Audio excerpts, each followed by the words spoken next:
keluarga. Oke, beri aplaus untuk Firly. Sebelah kanan, sebelah kiri, salut. Ada yang tahu kita akan belajar apa hari ini?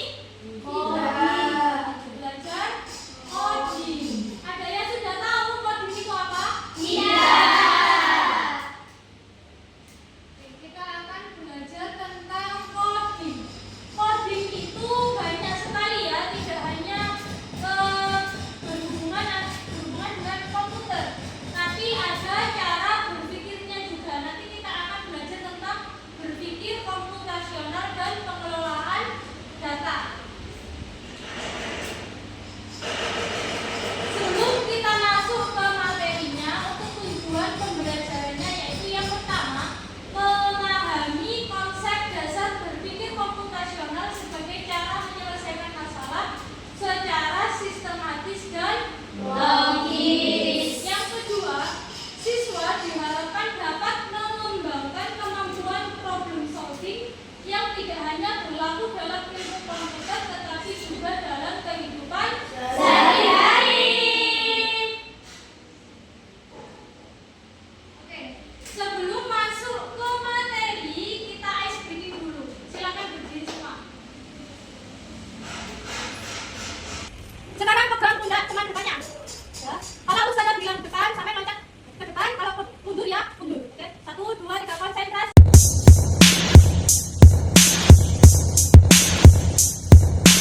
Oke, beri aplaus yang meriah.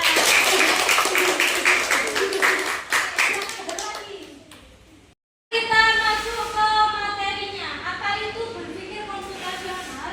Berpikir komputasional ialah cara berpikir untuk memecahkan suatu masalah dengan pendekatan logis dan Sistematis. Dan konsep berpikir komputasional itu erat kaitannya dengan pengelolaan Data.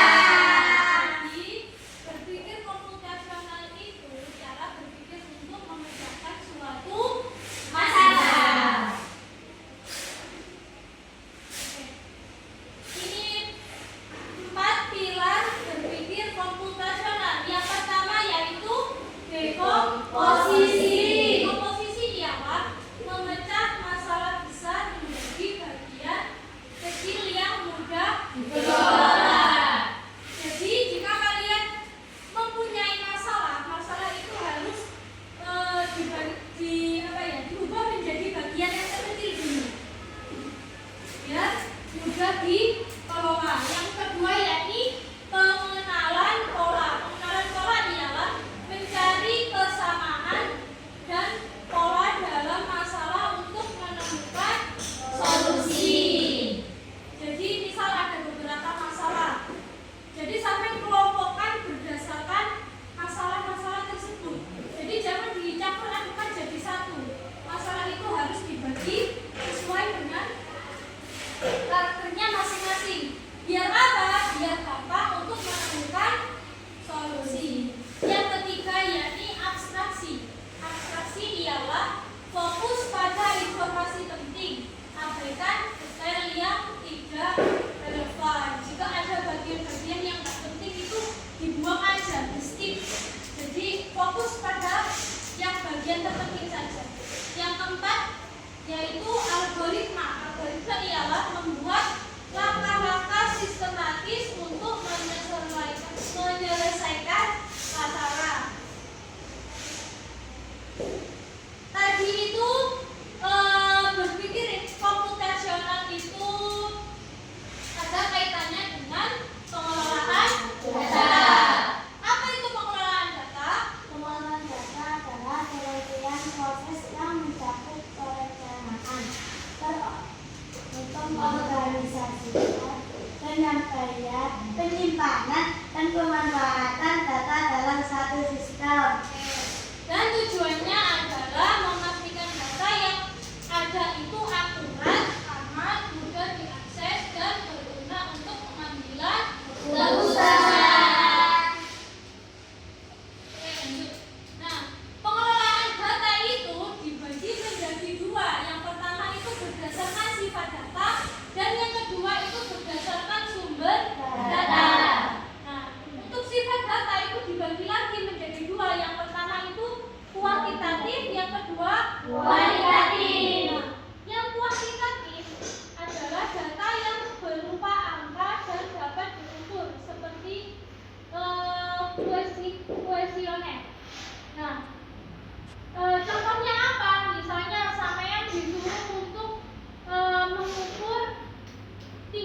dan teman-teman sampean sama disuruh untuk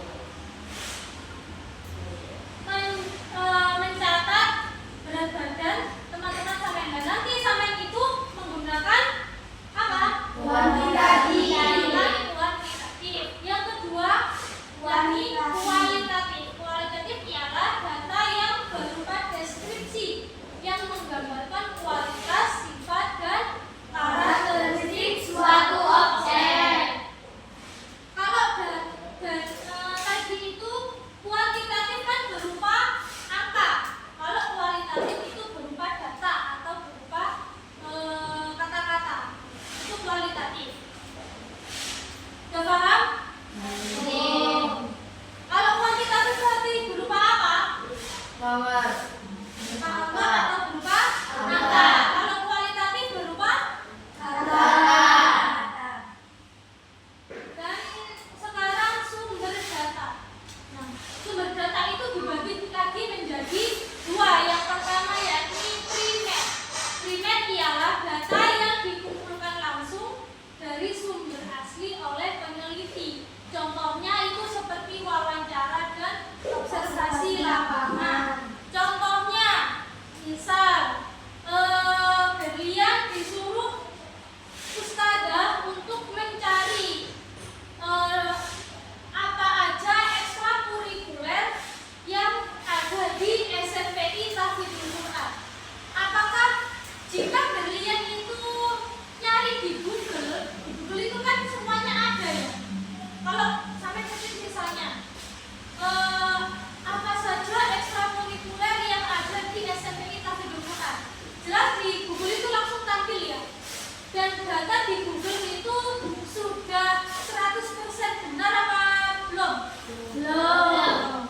Nah, biar sampai itu mendapatkan hasil yang memuaskan, sampai harus apa? Mencari informasi dengan cara observasi lapangan. Observasi lapangan itu apa Ustadzah? Nah, berarti sampai itu harus datang ke SMPI dulu.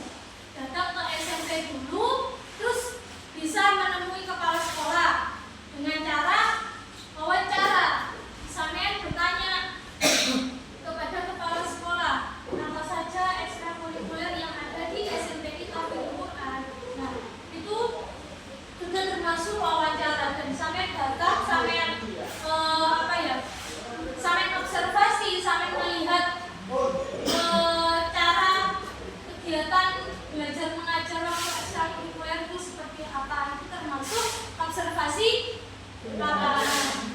Yang kedua yakni sekunder. Sekunder itu data yang diperoleh dari pihak lain atau sumber yang sudah ada.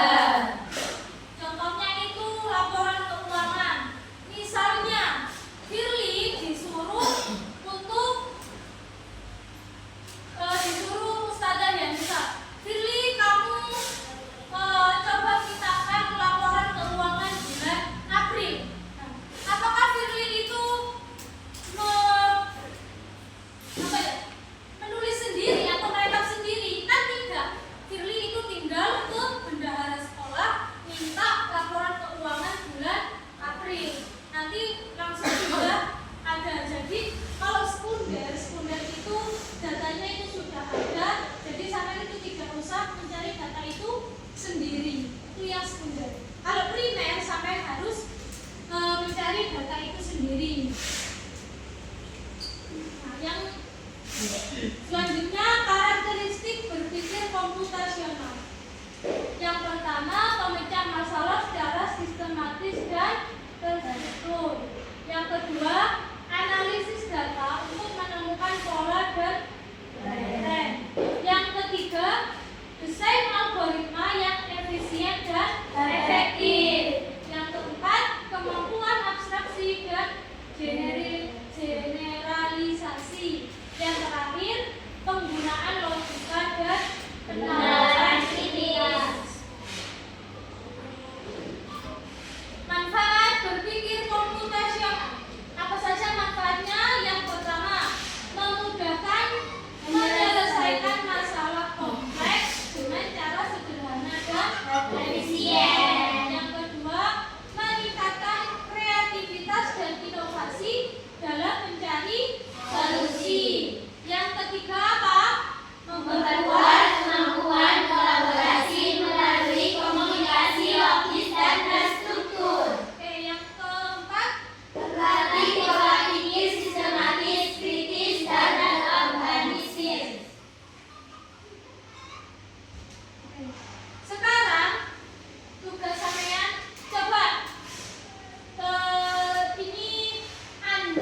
potong buah-buahan. Dan langkah ketiga, susun buah-buahan yang sudah dipotong di atas roti dan lumuri dengan yogurt. Lalu tutup, dan langkah terakhir, potong dan siap disajikan.